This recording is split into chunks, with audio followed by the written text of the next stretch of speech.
என்னாச்சு? உள்ள கூட்டு போய் இவ்வளோ நேரம் ஆகுது, இன்னும் டாக்டர் எதுவுமே வந்து சொல்லலை. சிஸ்டர் வெயிட் பண்ணுங்க, ட்ரீட்மெண்ட் பார்த்துட்டு இருக்காங்களே, வருவாங்க. இல்லை, எனக்கு ரொம்ப பயமா இருக்கு. சிஸ்டர் அதெல்லாம் ஒன்றும் ஆகாது, வெயிட் பண்ணுங்க. கண்ணை தொடச்சிட்டு அழாமங்க, எல்லாம் நல்லபடியாக நடக்கும். என்னாச்சு? ஏன் மூஞ்சி எல்லாரும் அப்படி வச்சிருக்கீங்க? மது இங்க எப்படி இருக்கா இப்போ? நித்யா மது உள்ளதான் இருக்கா, டாக்டர் கூப்பிட்டு போய் இவ்வளோ நேரம் ஆகுது, ஒன்றும் எதுவுமே சொல்லல, எனக்கு ரொம்ப பயமா இருக்கு. அட கவின், அதெல்லாம் பயப்படாதீங்க, அவளுக்குலாம் ஒன்றும் ஆகாது. நீங்கள் போய் முதல்ல ட்ரெஸ்ஸை மாற்றுங்க. ட்ரெஸ்ஸு ஃபுல்லாக பிளட்டாக இருக்கு பாருங்க. நித்யா உங்கள் ஃப்ரெண்டுக்கு ஆக்சிடென்ட் ஆகி உள்ள சீரியஸாக இருக்காங்கன்னு சொல்லிட்டு இருக்காங்க, நீங்கள் அதை விட்டு என் ட்ரெஸ்ஸில் பிளட்டாக இருக்க போய் ட்ரெஸ்ஸை மாற்றுங்கன்னு சொல்கிறீங்க. ஐயோ, கொஞ்சம் அவசரப்பட்டோமோ? சரி, பேசி சமாளிப்போம். இல்லை கவின், உங்கள் ட்ரெஸ்ஸில் பிளட்டாக இருக்கே, மாற்றிட்டு உங்களுக்கு எதுவும் அடிபட்டிருக்கான்னு பார்க்க சொன்னேன். அந்த மீனிங்கில் தான் நான் சொன்னேன். நீங்கள் எதுவும் தப்பாக நினச்சிக்காதீங்க. ஒரு ஃப்ரெண்டுக்கு ஆக்சிடென்ட் ஆயிருக்குன்னு சொல்கிறோம், இந்த பொண்ணு மூஞ்சில் வரும்போது ஒரு பதட்டமே இல்லை, அவ்வளோ கூலாக வந்தாங்க, பேச்சுற பேச்சும் சரியில்லை, என்னமோ இருக்குது இதில்.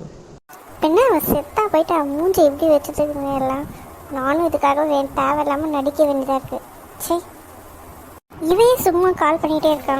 வெளியே போய் என்னன்னு கேட்டு வந்துடுவோம், இல்லைன்னா சும்மா நொய் நொயின்னு பண்ணிகிட்டே இருப்பான். ஹலோ, என்னடா பிரச்சனை உனக்கு? எதுக்கு இப்போ சும்மா நொய் நொயின்னு பண்ணிகிட்டு இருக்க? கால் எடுக்கலைன்னா முக்கியமான விஷயமா இருப்பான்னு தெரியாது உனக்கு? இல்லை நித்யா, நான் ஏதோ ஒரு தப்பு பண்ணிட்டேன்னு நினைக்கிறேன். தப்பு பண்ணிட்டியா? என்ன பண்ணன்னு தெளிவாக சொல்லி தொலை. இல்லை, காலைல நீ இங்கேருந்து கிளம்புன அந்த கோவத்தில் என்ன ஒழுங்கா சொல்லு. கோவத்தில் உன் ஃப்ரெண்டை கார் வச்சு அடித்து தூக்க சொல்லிட்டேன். என்ன சொல்ற? அந்த வேலையை பண்ணது நீதானா? ஆமாண்டி, ஏதோ ஒரு கோவத்தில் பண்ணிட்டேன். இல்லை இல்லை, பரவாயில்ல விடு, இதுவும் நல்லதுதான். அவள் பண்ணுற வேலைக்கெல்லாம் அவளுக்கு இதுவும் வேணும், இன்னமும் வேணும். நம்ம லவ் மேட்ரு உங்கள் அப்பா கிட்ட சொன்னாலே, அதை பற்றி தானே சொல்கிற? இவன் ஒரு லூஸு. நான் சொல்கிறது வேற விஷயம், இவன் புரிஞ்சுக்கிறது வேற. சரி விடு, லூஸாக இருந்தாலும் நம்மளுக்கு நல்லதான் பண்ணியிருக்கான். ஆமாம் ஆமாம், அதுதான் சொல்கிறேன். சரி, இருந்தாலும் கொஞ்சம் பயமாக இருக்குது. என்னாச்சு? இன்னும் சாகலை, உயிரோட தான் இருக்கா. ஹாஸ்பிட்டல் அட்மிட் பண்ணியிருக்காங்க. சரி சரி, மற்றதெல்லாம் நான் பார்த்துக்கிறேன், நீ ஃப்ரீயாக விடு. இன்னும் நித்யா, உனக்கு குரு பார்வை அப்படியே உச்சிராக இருக்க போல இருக்கு. நம்மளுக்கு வேண்டியதெல்லாம் தானாக நடக்குது. இதுவும் நல்லதுக்கு தான். கடவுளே நம்ம பக்கம்தான் இருக்காரு, பார்த்துக்கலாம் விடு. டாக்டர் வந்து எதுனா சொன்னாரா? இல்லை, இன்னும் டாக்டர் வெளியே வரல. அது டாக்டர் வர. டாக்டர், இப்போ மதுக்கு எப்படி இருக்கு? யாரும் ஒன்றும் பயப்பட வேணாம், patient is out of danger. So எல்லாருமே நிம்மதியாக இருங்க, அவங்க சீக்கிரமாக கண்ணை முடிச்சு பார்ப்பாங்க. டாக்டர், நிஜமாக சொல்கிறீங்களா? ரொம்ப தேங்க்ஸ் டாக்டர். டாக்டர், மதுவை இப்போ நான் போய் பார்க்கலாமா? அவளை இவரே எதுக்கு போய் பார்க்கணும்? இவரே இப்படி துடிக்கிறாரு. இன்னும் ஒரு 10 மினிட்ஸ் கழிச்சு போய் பாருங்க, அவங்க கண்ணு முடிச்சிருவாங்க. ரொம்ப தேங்க்ஸ் டாக்டர். இந்த பொண்ணு என் மூஞ்ச இவ்வளோ கோவமாக வச்சுட்டு இருக்கு, இதில் ஏதோ ஒன்று இருக்கு, இதை கண்டுபிடிக்கிறேன். சரி, 10 மினிட்ஸ் கழிச்சு பேஷண்ட்டை டிஸ்டர்ப் பண்ணாமல் ஒவ்வொருத்தராக போய் பாருங்க. ஓகே டாக்டர், ரொம்ப thanks. No problem, it's my duty. Thank you. நல்ல வேலை, மதுக்கு ஒன்றும் சீரியஸாக இல்லை. ஆனால் எதனா ஆயிருந்துச்சுன்னா நான் என்ன பண்ணியிருப்பேன்? கவிதா சிஸ்டர், ஏன் இப்படிலாம் பேசுறீங்க? அதான் ஒன்றும் ஆகலைல்ல, ஃப்ரீயாக விடுங்க.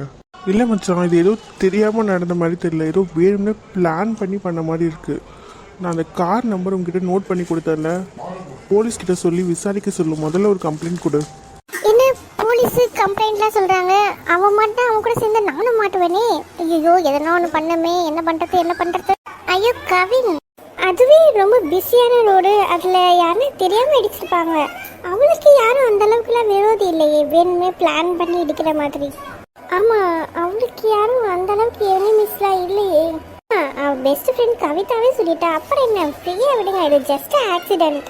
இவ சமாளிக்கிறதுல இது ஏதோ ஒன்று பெருசாக இருக்குன்னு தெரியுது. இந்த விஷயத்த கண்டிப்பாக நம்ம இன்வெஸ்டிகேஷன் பண்ணியே ஆகணும். சரி வாங்க, ஃபர்ஸ்ட் நம்ம மதுவை போய் பார்க்கலாம். ஆமாம் வாங்க, மது ஃபர்ஸ்ட் போய் பார்க்கலாம். மது மது எழுந்துருங்க மது. மது எழுந்துருடி. அதுக்கு அவளை தொட்டு தான் கூப்பிடணுமா?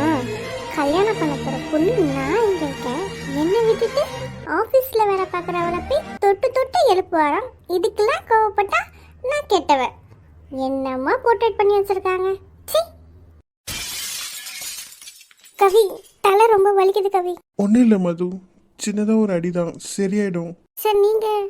ப்ளீஸ் மது, கொஞ்ச நேரம் ரெஸ்ட் எடுங்க. ஆமா மது, எனக்கு ஒன்றும் இல்லை, சின்னதா தலையில ஒரு அடிபட்டிருக்கு, அவ்வளோதான். கவிதா சிஸ்டர், நீங்களும் அவங்க முன்னாடி அழுதுட்டு இருந்தா அவங்க எப்படி தைரியமா இருப்பாங்க? நான் அழல, தைரியமாக தான் இருக்கேன் மது, உனக்கு ஒன்றும் இல்லை, நீ ஏன் தைரியமா இரு. என்ன அவ செத்தா போயிட்டா, இப்படி இலை வீட்டில் இருக்க மாதிரி எல்லாம் மூஞ்சி வச்சுட்டு இருக்கீங்க. இந்த மாதிரி நீங்கள் எல்லாம் பண்ணும்போது தான் எனக்கு இன்னும் கோவம் வருது அவன் மேலே. கவி நீ அழாத, எனக்கு ஒன்றும் இல்லை, நான் நல்லா தான் இருக்கேன். மது, கொஞ்ச நேரத்துல நீங்க எல்லாரையும் எப்படி பயமுறுத்திட்டீங்க தெரியுமா? ரொம்ப பயந்துட்டீங்களா? ரொம்ப ரொம்ப பயந்துட்டோம். சரி வாங்க, நம்ம எல்லாரும் வெளியே வெயிட் பண்ணலாம். மது கொஞ்ச நேரம் ரெஸ்ட் எடுக்கட்டும். சரி மது, நல்லா தூங்கு, நாங்களாம் வெளியே தான் இருப்போம், எதனா குரல் கூட. மது, ஒன்றும் இல்லை, நான் டோர் பக்கத்தில் தான் இருப்பேன், நீ பயப்படாம இரு. சரி சார். சொல்லுங்கம்மா, என்ன விஷயம்? சார் நான் மதுவோட அட்டெண்டர். நீங்கள் தானம்மா, நான் தான் வர சொல்லியிருந்தேன் உங்களை. ஒன்றும் பயப்படுற மாதிரி எதுவும் இல்லைல்ல சார்? அதெல்லாம் ஒன்றும் பயப்படுற மாதிரி இல்லைங்க. அவங்க நல்லா ரெஸ்ட் எடுத்தால் எல்லாமே சரியாயிடும். கரெக்டாக டேப்லெட்லாம் வேலைக்கு கொடுங்க, நல்லா தூங்க சொல்லுங்கள், அதுதான் முக்கியம். அதெல்லாம் கரெக்டாக ஃபாலோ பண்ணாங்கன்னா அவங்க சீக்கிரமாக ரெக்கவரி ஆகிடுவாங்க. நான் பார்த்துக்கிறேன் சார் அவளை. நீங்கள் தான் பார்த்துப்பீங்க, அப்புறம் உங்கள் ஃப்ரெண்டு சீக்கிரமாக ரெக்கவரி ஆகிடுவாங்க. இன்னும் ஏன் சோகமாக இருக்கீங்க? ஃப்ரீயாக விடுங்க, எல்லாம் சரியாயிடும். சரி, இங்கேயே வெயிட் பண்ணுங்கள், சிஸ்டர் வந்து ரிப்போர்ட்லாம் கொடுப்பாங்க, அதை வாங்கிட்டு நீங்கள் அவங்கள கூட்டிகிட்டு போகலாம். சரியா? எனக்கு கொஞ்சம் வேலை இருக்குது, நான் போயிட்டு வரேன். நல்ல வேலை, பெருசாக எதுவும் அடிப்படாமல் சின்னதாக முடிஞ்சிச்சு. கவிதா, நான் ஒன்று கேட்பேன், நீங்கள் தப்பாக நினச்சிக்க மாட்டீங்க? என்ன கேளுங்க சார். உங்கள் ஃப்ரெண்டு நித்யா எப்படி?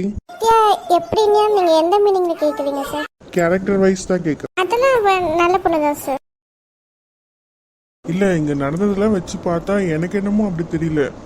நான் என் ஃப்ரெண்டோட வாழ்க்கைக்காக தான் கேட்குறேன். நீங்கள் உண்மையை சொன்னால் கொஞ்சம் நல்லாயிருக்கும். அவளுக்கு என்ன பிடிக்காது தான், அதுக்காக நான் அவளை பற்றிலாம் தப்பாக சொல்லிட முடியாது இல்லையா? எனக்கு தெரிஞ்ச வரைக்கும் அவள் நல்ல பொண்ணுன்னு தான் நான் நினைக்கிறேன். உங்கள் விருப்பத்துக்கு வேணால் நீங்கள் ஒரு தடவை விசாரித்து பார்த்துக்கோங்க. சரி, நான் அவங்கள பற்றி கொஞ்சம் விசாரித்து பார்க்குறேன். நான் அவள் வேற ஒரு பையனை லவ் பண்ணுறான்னு சொல்லி அந்த ஆதாரத்தெல்லாம் அவள் அழித்து நான் தோற்று போகிறத விட இவர் விசாரித்து கண்டுபிடிச்சா அது கொஞ்சம் நல்லா இருக்கும்னு தான் நான் நினைக்கிறேன். நீங்கள் அவளை பற்றி விசாரிக்கிறது அவளுக்கு தெரியாமல் இருந்தால் நல்லா இருக்கும்னு நினைக்கிறேன்.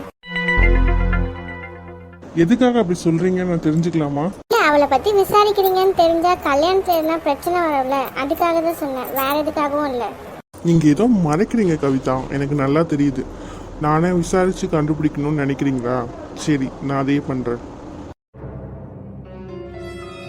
இவளை கூட்டு போக என் கவினோட கார் கேட்குதா? மது, இதோ கவின் சார் கார் எடுத்துட்டு போயிருக்காரு, ஒரு 2 நிமிஷம் மட்டும் இரு. எனக்கு ஒன்றும் இல்லை கவி, நான் நல்லா தான் இருக்கேன், எனக்கு ஃப்ரீயாக விடு. அதோ கார் வந்துருச்சு, வாங்க போகலாம். நித்யா, காரில் 4 பேர் தான் போக முடியும், நாங்கள் 4 பேர் காரில் வந்துடுறோம், நீ ஆட்டோ பிடிச்சி வந்துடுறியா? ஏய், என்னடி பேசிட்டு இருக்க? நான் கல்யாணம் பண்ணிக்க போறவன் கார்ல நீங்க எல்லாரும் வருவீங்க, நான் ஆட்டோல வரணுமா? இல்ல நித்யா, நீ கார்ல வா, நாங்க ஆட்டோ பிடிச்சு போய்க்கிறோம், ஒன்றும் பிரச்சனை இல்லை. ஏய், நீ பிச்சை போட்டு என்னமோ அந்த கார்ல நான் வர மாதிரி பேசுற? அது எங்க வீட்டு கார், நான் கல்யாணம் பண்ணிக்க போறவரோட கார், அதுல நான் வரதுக்கு நீ யாரு எனக்கு பர்மிஷன் தரத்துக்கு? நித்யா, இதை நான் ஒரு ஹெல்ப்பா தானே உங்ககிட்ட கேட்டேன், ஏன் இப்படி பெருசு பண்ற? இதப்பா, எல்லாத்தையும் ஆரம்பிச்சு விட்டு நல்ல விஷயம் போட்டுட்டு இருக்காத. ஏன் இந்த பொண்ணு இப்படி பேசுது? ஒரு ஃப்ரெண்டுக்கு அடிபட்டிருக்கு, இந்த விஷயத்துல கூட விட்டு தர மாட்டான். ஏதோ ஒன்று இருக்கு. என்னாச்சு? வாங்க, டைம் ஆகுது, கார்ல வந்து ஏறுங்க. கவின் சார், நித்யா நாங்க யாரும் கார்ல வரக்கூடாதுன்னு சொல்றா. அடி, ஏன்டி இப்படி கோத்துடுற? என்ன நித்யா, நீ சொன்னதை தானே நான் சொன்னேன், நான் ஒன்றும் பொய் சொல்லலையே. என்ன நித்யா, நீங்க இப்படி பண்றீங்க? உங்க ஃப்ரெண்டுக்கு தானே அடிபட்டிருக்கு. ஐயோ கவின், நீங்க கார்ல போங்க, நான் ஆட்டோல வரேன்னு சொன்னேன், அது கவி கார் ஏதோ தப்பா விழுந்துச்சு போல இருக்கு. நான் போய் அப்படி சொல்லுவேனா? என்ன போய் அப்படி நினைச்சிட்டீங்களே கவின்? கன்ஃபார்ம் இது ஏதோ ஏழ்ற இருக்கு. அதான் நித்யாவே சொல்லிட்டால, வா மது, நம்ம போய் கார்ல எல்லாம். நித்யா தானே கோச்சுக்க போறா? ஐயோ மது, உனக்கே அடிபட்டிருக்கு, நீ கார்ல போ மது, எனக்கு என்ன வந்துச்சு, நான் ஆட்டோல வரேன், ப்ளீஸ் கார்ல போ. நீ இனிமேதான் இந்த கவிதாவோட ஆட்டத்தை நீ பார்க்க போற Nithya, wait and watch. Kavitha, உனக்கு இருக்குடி. இந்த பொண்ணு கவிதாவை என்னமோ நினைச்சோம் சைலண்டா வச்சு செய்யுது. மது, எல்லா டேப்லெட்டும் கொடுத்துட்ட, நீ போட்ட, இனிமே நீ தூங்க வேண்டியதா பாக்கி. நீ நல்லா தூங்கினா எல்லாமே சரியாயிடும். சரி மது. கவின் சார் கால் பண்றாரு. சரி மது, நீ ஏதோ கால் வருது, நீ பேசு, நான் வெளியே இருக்கேன். அதெல்லாம் ஒன்றும் இல்லடி, நீ இரு. அது எனக்கு கொஞ்சம் வேலை இருக்கு வெளியே, நான் போயிட்டு வரேன், நீ பேசு. ம் சரிடி. ஹலோ, சொல்லுங்க சார். டேப்லெட்லாம் போட்டிங்களா மது? அதெல்லாம் கவி கரெக்டாக எடுத்து கொடுத்தா சார், போட்டேன். அப்புறம் என்ன சாப்பிட்டீங்க நைட்டுக்கு? இட்லி சாம்பார் சாப்பிட்டேன் சார். நீங்கள்? இல்லை மது, நான் இன்னும் சாப்பிடல. மனசு ஒரு மாதிரி இருந்துச்சு, அதான் உங்ககிட்ட பேசலாமேன்னு கால் பண்ணேன். அதெல்லாம் ஒன்றும் இல்லை, ஃபஸ்ட்டு சாப்பிடுங்க சார். நீங்கள் சொல்லிட்டீங்கல்ல, நான் சாப்பிட்றேன். அப்புறம் அப்புறம் அப்புறம் ஏன் மது, நான் ஒன்று சொல்வேன், நீங்கள் தப்பாக நினச்சிக்க மாட்டீங்களே? என்ன சார், சொல்லுங்க. நான் ஃபஸ்ட் டைம் உங்களை பார்க்கும்போது நீங்கள் தூங்கிட்டு இருந்தீங்க, உங்களுக்கு ஞாபகம் இருக்கா? ஞாபகம் இருக்கு சார். அது மட்டும் நடக்காமல் இருந்தால் இன்னைக்கு நிறைய விஷயம் மாறி இருக்கும் மது. நீங்கள் என்ன சொல்கிறீங்கன்னு எனக்கு புரியல சார். ஒன்றும் இல்லை மது, நீங்கள் எதை பற்றி யோசிக்காம நல்லா தூங்குங்க. ஏதோ சொல்ல வரீங்க, அது என்னால் சரியாக புரிஞ்சுக்க முடியல சார். இப்போ யார் புரிஞ்சுக்கிட்டாலும் எதுவும் மாற பொறுத்து இல்லை மது. நீங்கள் நல்லா தூங்குங்க, இப்போதைக்கு அதுதான் உங்களுக்கு முக்கியம். சரி சார், நான் தூங்குறேன். Good night. சரி மது, வைக்கிறேன்.